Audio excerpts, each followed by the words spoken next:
Ang Marvel movie na ang Guardians of the Galaxy Volume 3 ang astig na Tagalog recap natin ngayong araw. Ito ay isang sci-fi adventure action film na na-release noong 2023. Kamusta na kayo mga Juan? Huwag na natin patagalin pa at simulan na natin ang ating Tagalog movie recap.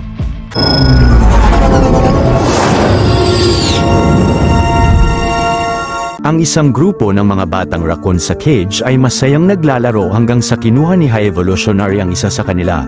Kasama ang mga recorder niya na sina Till at Vim ay pinag-eksperimentuhan nila ang batang raccoon at binigyan ng code na 89P13. Pagkatapos ay kinulong siya sa isang cage na katabi ang kulungan ng iba pang test subjects na isang otter, walrus at rabbit.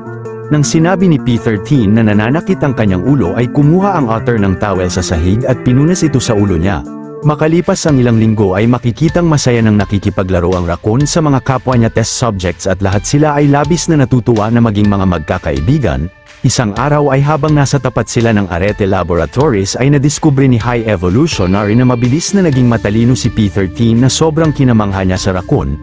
Nang napansin naman nito ang kapaligiran sa labas ay sinabi ni High Evolutionary na yun ang Counter-Earth at ang aircraft na lumipad mula roon ay isang rocket.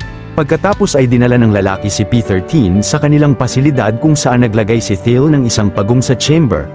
Nang pinausukan nila ang pagong ng kemikal ay mabilis na naging isang itsurang tao ito ngunit biglang naging bayolente kaya't agad na sinunog nila ang nilalang. Plano raw ni High Evolutionary na lumikha ng perpektong komunidad at perpektong species, subalit ang problema ay nagiging sobrang agresibo ng nalilikha nila. Pero si P13 ay agad na napansin ang problema sa kanilang chamber na ang nagdadahilan ng pagkabayolente ng mga nilalang. Si High Evolutionary naman at ang mga recorder niya ay labis na namangha sa katalinuhan ng raccoon. Pagbalik ni P13 sa kanyang cage kasama ang iba pang test subjects, napag-usapan nila na bigyan ng pangalan ang isa't isa bago sila ipunta ni High Evolutionary sa bagong mundo na nalikha nito para sa kanila. Naisipan ng otter na pangalanan ang sarili na Layla. Ang rabbit naman ay Floor. Ang walrus ay pinangalanan ng sarili na si Tiffs pagkatapos ay nagdesisyon si P13 na pangalanan ng sarili na si Rocket. Maya-maya ay kahit sobrang lalim na ng gabi ay dinala uli ni High Evolutionary si Rocket sa kanilang laboratory. Naglagay sina Till at Vim ng ilang mga hayop sa mas maraming chamber at pinausukan nila ang mga ito ng kemikal. Nang naging tila itsurang tao uli ang mga hayop ay hindi na sila naging bayolente. Dahil sa talino ni Rocket ay naging matagumpay ang eksperimento ni na High Evolutionary ngunit labis na nagtataka siya kung paano niya yun nalaman dahil siya ang lumikha sa kanya. Gayunpaman ay natutuwa si High Evolutionary dahil masisimulan na nilang dalhin ang mga nilalang sa planetang nilikha niya. Kinatuwa rin yun ni Rocket subalit binunyag ni High Evolutionary na ang batch nila ay hindi dinisenyo upang ipunta sa bagong planeta. Dahil mga test subjects lang sila na kinuhaan nila ng mga datos para sa kanilang mga perpektong nilalang. Binunyag pa ni High Evolutionary na plano niyang pag-aralan ang utak ni Rocket at sinabihan ang mga recorder niya na sunugin bukas ng umaga ang mga natitirang test subject sa batch ni Rocket. Maya-maya nang binalik ni Till ang raccoon sa cage ay agad na kinulekta niya ang mga piraso ng metal na tinago niya roon upang makabuo ng keycard at makatakas sila sa arete.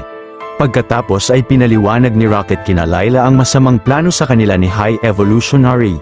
Nang ginamit na ng raccoon ang device upang palabasin ang mga kaibigan niya sa cage ay biglang binaril ni High Evolutionary si Layla. Dahil naman sa sobrang galit ni Rocket ay mabilis na inatake niya ang ulo ni High Evolutionary at pinagkakalmot ang mukha nito ng maraming beses. Pagsugod roon ng mga armadong bantay ay magaling na pinagbabaril ni Rocket ang mga ito at napabagsak sila subalit napansin niyang nabaril ng mga kalaban sina Floor at Tiffs.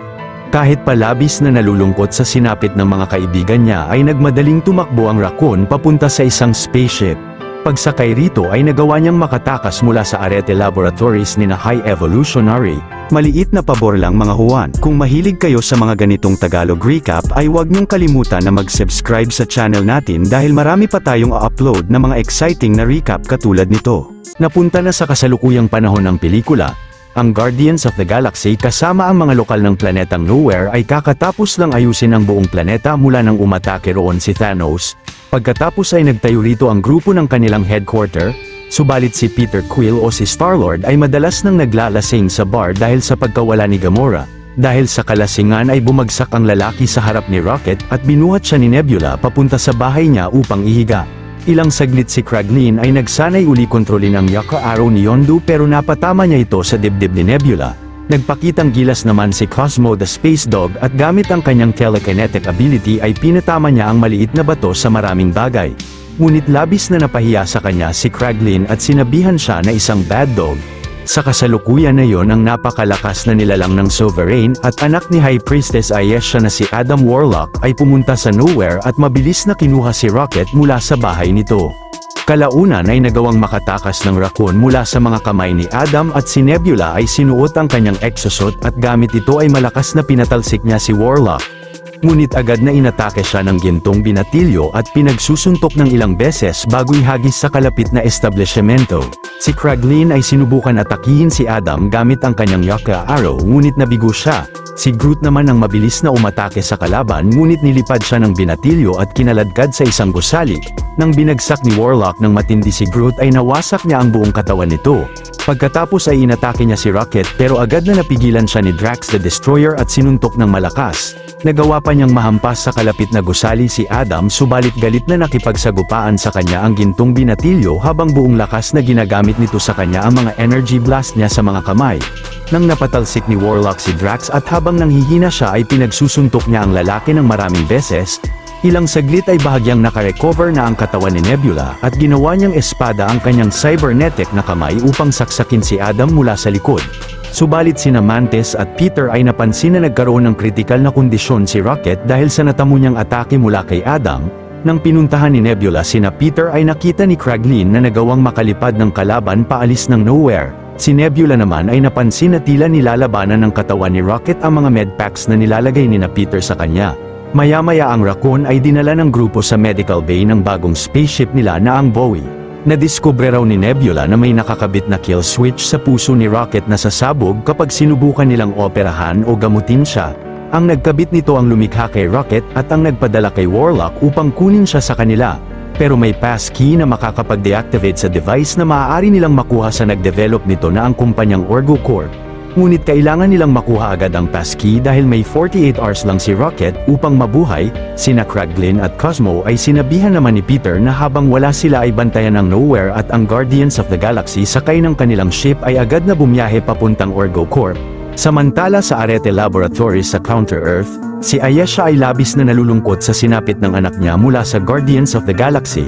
Ngunit si High Evolutionary ay sobrang nagalit sa kabiguan ni Adam Warlock na makuha si Rocket. Habang malakas na binabaon nito sa pader ay sinabihan niya si Ayesha na hanapin at ibalik sa kanya ang Raccoon. Kundi ay wawasakin ni High Evolutionary ang buong sibilisasyon ng Sovereign dahil karapatan niya yun sa pagiging ang lumikha sa kanila. Hindi nagtagal ang Guardians of the Galaxy ay nakarating sa headquarter ng Orgo Corp na ang Orgoscope at makikitang ito ay binubuo ng iba't ibang uri ng mga buhay na bagay.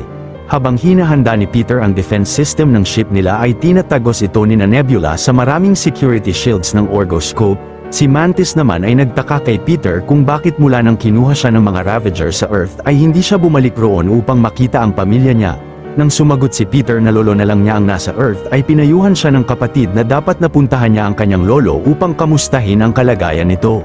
Ilang saglit ang Ravager clan ni Stakar ay pinigilang paandarin ang buong ship ng Guardians of the Galaxy at mabilis na pinasok sila roon ng maraming miyembro ng United Ravagers mula sa iba't ibang mga Ravager clan. Si Nebula ay sinabi sa mga Ravager na may appointment raw sila sa isang miyembro nila. Ito ay ang alternate na Gamora mula sa nakaraan at labis na kinagulat ni Peter na makita siya. Pinaliwanag naman ni Gamora na sumang-ayon siyang tulungan ang grupo nila dahil sa malaking halaga na ibabayad ng kapatid niya sa kanila. Pagkatapos ay binigyan ni Stakar ang bawat miyembro ng Guardians of the Galaxy ng mga Orgo Corp uniforms upang makapag-disguise sa pagpasok nila roon. Pinaliwanag pa ni Stakar kina Peter na sasama sa kanila si Gamora upang tulungan silang makuha ang passkey pero pag nalagay sila sa panganib ay hindi nila tutulungan ang grupo. Maya-maya habang si Groot ay naiwan sa Bowie ay sinimulan na ng Guardians of the Galaxy na bumaba sa Orgoscope suot ang mga spacesuit nila. Nang dahan-dahan na binutas ni Nebula ang sahig ay sinubukan ni Peter na paalala sa alternate Gamora ang pagmamahal na meron sila nakaraan. Pero sinabi ng babae na hindi siya yun kundi ang alternate version niya sa future. Pagkatapos ay isa-isa silang pumasok sa butas na nalikha ni Nebula ngunit labis na nahirapan silang ipasok rito si Drax. Nang na-detect ng administrator na si Quall na may anomalya sa isang parte ng Orgoscope ay sinabihan niya ang grupo ng mga Orgocentrist ni na Master Karja na i-check ang area. Ilang saglit sina Peter ay nagawang matago ang mga spacesuit nila bago sila pasukin ni Master Carja sa chamber. Pero habang nagkukunwaring galit ay pinaliwanag ni Peter na mga maintenance worker sila na inaayos ang butas sa pader roon at ang mga Orgocentris ay agad na umalis na ng chamber. Subalit nalaman ng grupo na isa palang container bin ang pinagtaguan nila na nag-eject ng mga spacesuit nila sa kalawakan. Kalaunan ay sinabihan ni Gamora sina Mantis at Drax na maghanap ng paraan kung paano mapapasok ni Groot ang Bowie sa Orgoscope, habang siya kasama sina Peter at Nebula ay kukunin ang passkey sa records facility. Pagdating nila sa pasilidad ay binantaan ng babae ang empleyadong si Ura na papatayin kung hindi niya bibigay sa kanila ang file ni 89P13. Dahil naman sa takot ay mula sa kanilang records ay agad na kinuha at binigay ng babaeng empleyado ang file na kailangan ni Peter. Samantala sina Drax ay nakakita ng spaceport sa di kalayuan at naisipan nila na doon ipababa kay Groot ang kanilang ship. Subalit si Cole ay napansin ang itsura ni Drax at Mantis na tugma sa warning na sinabi sa kanila ni High Evolutionary. Kaya't pinasugod niya ang lahat ng Orgocentris papunta sa dalawa at ang buong Orgocorp ay biglang nag-alarm. Mabilis na napaligiran rin sina Mantis ng mga bantay ng headquarter pero ginawang bihag ni Gamora si Ura upang makatakas sa mga ito at makasakay sila ng elevator. Sa kasalukuyan na yon ay matapang na nakipaglaban sina Mantis at Drax the Destroyer sa napakaraming Orgocentris at security personnel ng Orgocorp sa paligid. Ilang saglit ay sinimulang kontrolin ni Mantis ang isip ng ilang mga armadong bantay at ang isa ay galit na pinaatake niya sa mga kasamahan nito. Subalit si Drax ay biglang napatalsik ng malakas ni Carja at nang tinulungan siya ni Mantis ay binaril pa rin siya ng kalaban sa likod. Maya-maya paglabas ni Star-Lord sa elevator ay magaling na pinatumba nila ni Nebula ang ilang security personnel roon. Si Gamora naman ay mabilis na binaril ang hita ni Cole pagpasok nila sa security hub ng Orgoscope. Ngunit si Nebula ay malubhang natamaan na rin sa likod ng mga Orgocentris at kasama sina Mantis ay napilitan silang sumuko sa mga ito. Naisipan ni Star-Lord na pakiusapan si Ura na bigyan siya ng access sa system ng mga Sentry upang pakiusapan rin sila na dalhin ang file na yon at maligtas ang kaibigan niya. Kalaunan ay pinagbabaril ng mga armadong bantay sina Gamora sa loob ng security hub pero si Ura ay pinagbigyan ang request ni Star-Lord. Pero ang lalaki ay agad na hinak ang jetpack sa suit ng lahat ng mga Orgocentris ng Orgoscope na nagdahilan ng di makontrol na paglutang nila sa ere. Ilang saglit ay binaba ni Groot ang kanilang ship sa spaceport ng Orgoscope at nagmadali silang lumipad palayo ng headquarter. Sa sunod na eksena habang nasa kanilang ship ay pinanood ng buong grupo ang video mula sa file ni Rocket kung saan nasaksihan nila ang matinding torture at eksperimento ni High Evolutionary sa kanilang kaibigan.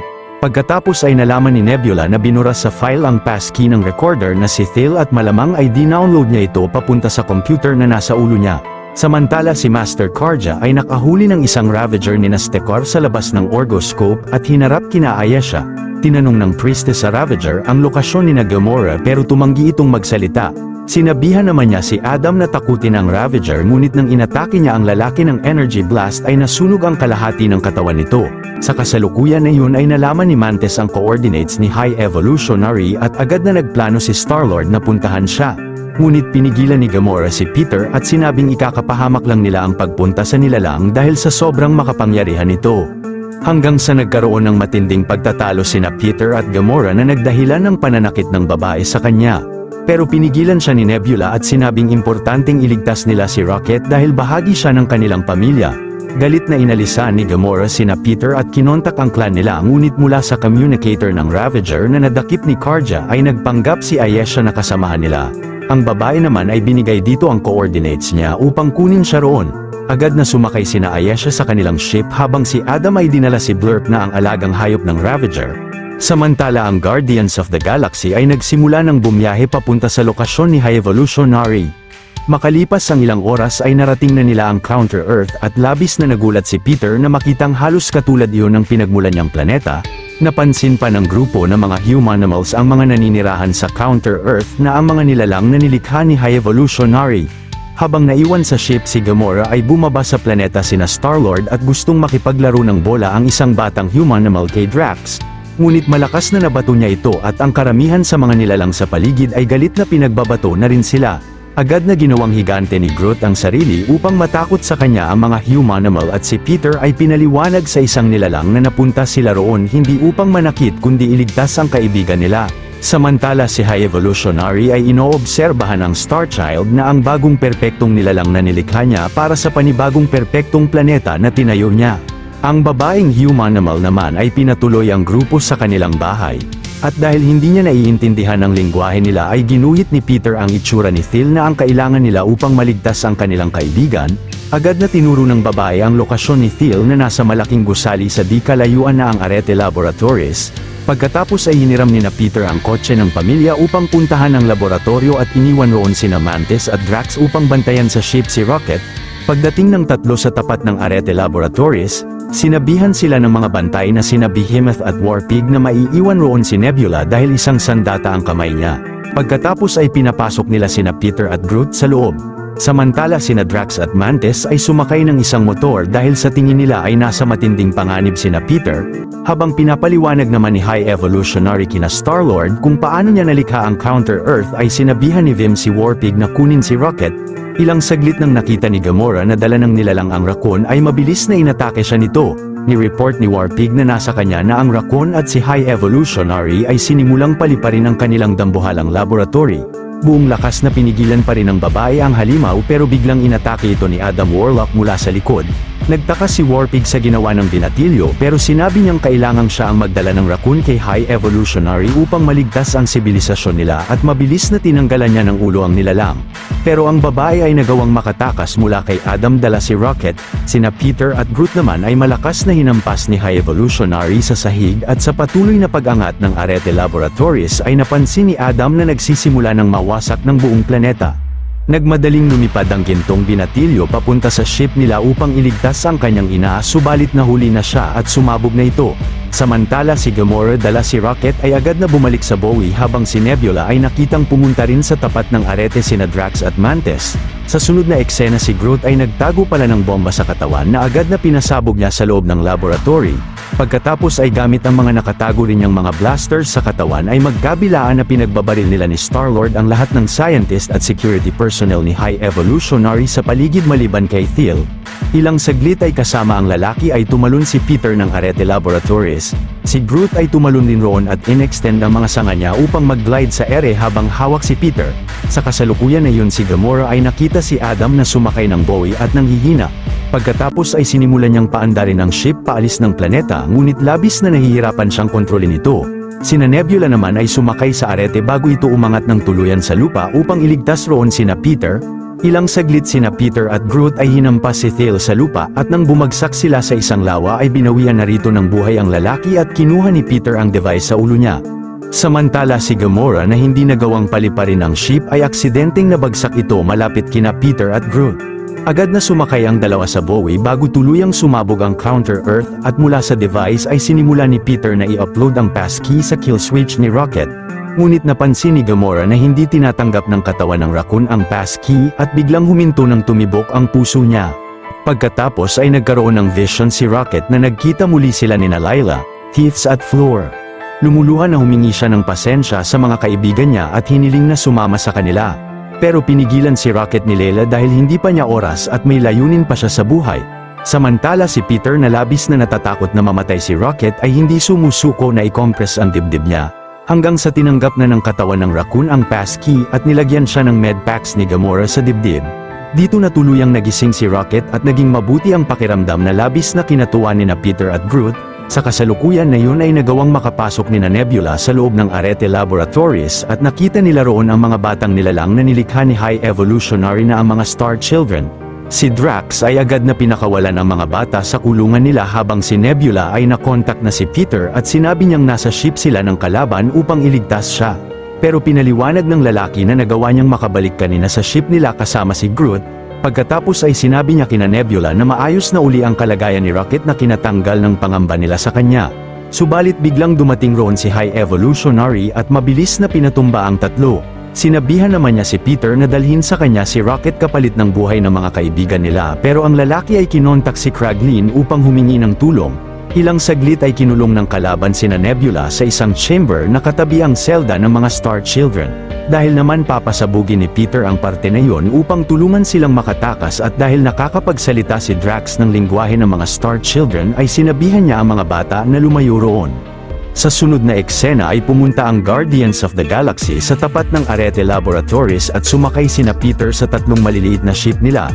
Pagkatapos ay nagpakita sa likod ng ship ni na High Evolutionary sina Kraglin sakay ng Nowhere at pinasabugan ang parte kung nasaan ang mga bata.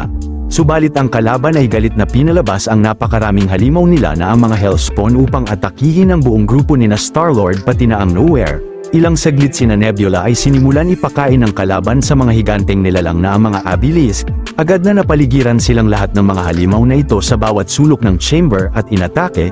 Sa kasalukuyan na yun ang daan-daang Hellspawn ni High Evolutionary ay nagawang makapasok sa loob ng Nowhere at inatake sina Kraglin at ang mga lokal ng planeta. Si Adam naman na nakagapos sa loob ng Bowie ay nagawang makatakas at mabilis na sinugod sina Peter sa maliit na ship nila. Pero ang lalaki ay nagset ng self-destruct sa sasakyan at nang bumagsak sila sa arete ay agad na tumalon ang dalawa at sumabog ang sasakyan habang nasa loob si Adam. Samantala si Rocket na inatake ng maraming Hellspawn sa ship ay nagawang ikaladkad ang mga ito sa gilid ng ship ni na High Evolutionary. Ilang saglit si Mantis ay na-realize na hindi sila kakainin ng mga Abilisk dahil mga battery lang ang kinakain ng mga ito at natatakot lang sila sa kanila. Dahan-dahan na lumapit ang babae sa isang nilalang at kalaunan gamit ang kanyang kapangyarihan ay nagawa niyang paamuhin ang Abilisk. Sa kasalukuyan na yon ay patuloy na inaatake ng napakaraming mga Hellspawn ni High Evolutionary ang mga lokal ng Nowhere. Nang sinubukan uli ni Kraglin na kontrolin ang Yaka Arrow ay nakita niya ang pangitain ni Yondu na sinasabihan siyang gamitin ang puso niya. Dito na nagtagumpay na makontrol ng lalaki ang high-tech na palaso ng kanyang mentor at gamit ito ay magaling na pinabagsak niya ang ilang mga Hellspawn. Nang biglang na-stuck sa concrete na pader ang Arrow ay lumapit si Behemoth kay Kraglin pero si Cosmo ay ginamit ang telekinetic ability niya upang ihampas sa nilalang ang dalawang pader roon. Samantala si Vim ay napansin na nagtatamo ng malaking pinsala ang arete at pinayuhan si High Evolutionary na kailangan na nilang umatras. Nang galit na tumanggi siya ay tinutukan siya ng blasters ni na Vim at ng mga security personnel ngunit ginamit niya ang kanyang kapangyarihan upang wasakin ang buong control center at ang mga tauhan niya. Maya-maya sina Star-Lord, Gamora at sina Rocket ay nag-regroup sa arete upang iligtas sina Nebula. Pero biglang lumabas ang tatlo sa kabilang parte ng ship na sakay ng mga Abilis. Si High Evolutionary naman ay sinabihan ng lahat ng security personnel ng arete at ang lahat ng mga Hellspawn na atakihin ang Guardians of the Galaxy. Sa kasalukuyan na yon ay napagdesisyonan ng grupo na iligtas ang libu-libong nilalang na nakakulong sa arete. Pagpasok nila sa loob ng ship ay sama-sama nilang kinalaban ang napakaraming mga security personnel at Hellspawn ni High Evolutionary na sumusugod sa kanila sa daan. Ang bawat miyembro ng Guardians of the Galaxy ay magaling na napapabagsak ang karamihan sa mga kalaban sa paligid gamit ang iba't ibang sandata nila at ng kanilang matinding combat skills. Pagkatapos ay agad na tumakbo sina Gamora at Drax sa kulungan ng mga Star Children upang pakawalan ang mga ito. Pagdating naman ni Nebula sa wasak na control center ay ginamit niya ang kanyang cybernetic na kamay at kinontrol ang arete upang ilapit ito sa Nowhere. Ilang saglit ay nakita ni Groot si Adam na bumagsak sa labis na panghihina at si Gamora ay pinunta ang mga bata sa spaceport ng arete. Si Cosmo ay ginamit ang telekinetic ability niya upang panatilihing nakadikit ang arete sa Nowhere habang pinupunta ng mga lokal ang mga Star Children roon. Pagkatapos ay dinala ni Groot si Adam sa Nowhere na labis na pinagtaka niya dahil nakaraan lang ay tinangka niyang patayin siya. Sa sunod na eksena si Rocket ay nakakita ng mga batang raccoon sa isang cage katabi ang kulungan ng marami pang mga hayop at agad na tinulungan niyang pakawalan ang mga ito. Subalit biglang dumating roon si High Evolutionary at galit na pinaghahampas siya ng maraming beses sa mga pader ng silid gamit ang malakas na kapangyarihan niya. Kalaunan ay gamit ang gravity boots ni Rocket ay nakawala siya sa kalaban at mabilis na binaril ito sa dibdib. Dito nagkataon na dumating ang buong grupo ng Guardians of the Galaxy at agad na pinagtulungan nilang atakihin si High Evolutionary. Hanggang sa nagawa siyang maseksak ni Gamora sa tiyan at tinanggal ang kanyang prosthetic na muka. Pero nang nagkaroon ng pagkakataon si Rocket na tapusin ang kalaban ay hindi niya ito ginawa. Pagkatapos ay bago sumabog ang buong ship ay nagmadaling niligtas ng grupo ang napakarami at iba't ibang uri ng mga hayop mula roon papunta sa Nowhere. Subalit nang hindi na nakayanan ni Cosmo ipagdikit ang arete sa Nowhere at nahulog ni Peter ang MP3 player niya ay naiwan na siya roon habang tuluyang sumasabog ang ship. Agad na gumawa ng paraan ang lalaki na makatalon papunta sa planeta ngunit bumangga sa kanya ang ilang mga debris ng arete. Sinubukan ni Groot na abutin si Peter pero tumigas lang ang mga sanga niya. Nang unti-unti nang naninigas ang katawan ni Peter ay hindi nagtagal ay tinulungan siya ni Adam at nilipad papunta sa Nowhere at agad na niyakap ang lalaki ng mga kaibigan niya. Sa deleted scene ay makikitang kinulong ni Rocket si High Evolutionary sa isang high-tech na selda ng Nowhere. Maya-maya si Gamora ay nagpaalam na kina Nebula at kina Peter upang bumiyahe kasama ng United Ravagers. Sa sunod na eksena ay malungkot na sinabi ni Peter sa mga kaibigan niya na aalis na siya sa kanilang grupo, dahil nais niyang bumalik sa Earth upang makasama muli ang kanyang lolo at mamuhay ng normal. Si Mantis ay napagdesisyonan rin na umalis sa grupo upang maging independent at mag-focus sa sarili. Kalaunan si Nebula ay nais na rin iwan ng Guardians upang pamahalaan at protektahan ng Nowhere. Hinikayat pa niya si Drax na manatili roon at tulungan siyang itaguyod ang planeta at alagaan ang mga Star Children. Si Peter naman ay pinasa ang pagiging kapitan ng grupo kay Rocket dahil kailangan pa rin ng galaxy ang mga Guardians. Ilang saglit ay kasama ang mga Abilisk ay nagpaalam na si Mantis kay Drax at si Gamora ay masayang nakabalik na sa Ravager clan ni Stakar. Maya-maya ay habang nagse-celebrate ang lahat sa katagumpayan nila ay tuwang-tuwa na sumayaw si Drax kasama ang mga Star Children. Sa sunod na eksena ay nakabalik na si Peter sa Earth at pagpunta niya sa bahay ng kanyang lolo ay sinalubong siya ng asawa nito. Magkahalong gulat at labis na saya naman ang naramdaman ng lolo Jason niya na makita siyang muli. Sa mid-credit scene, ang bagong Guardians of the Galaxy na binubuo ni na Rocket Raccoon, Adam Warlock, ng Star Child na si Phyla, ni Kraglin, ni Cosmo the Space Dog, at ng mas lumaki ng si Groot. Sila ay nasa planetang Krylor upang protektahan ang mga lokal roon mula sa malawakang stampede ng mga mababangis na hayop ng planeta at ang buong grupo ay sabay-sabay na inatake ang mga ito. Sa post-credit scene naman, habang kumakain ng almusal ay kinausap ni Peter ang lolo niya ngunit abala ito na magbasa ng dyaryo patungkol sa pagdukot ng mga alien kay Kevin Bacon. Dito na nagwawakas ang istorya ng pelikula. Kung natuwa at nagustuhan nyo ang ating tinampok na pelikula ngayong araw ay maaari nyo rin panuorin ang iba pang mga Tagalog recaps natin sa main page ng ating channel, at syempre huwag nyong kalimutan na mag-like, subscribe at mag-hit ng notification bell dahil marami pa tayong tatampok na exciting na mga pelikula sa mga susunod na linggo. See you on the next one mga Juan.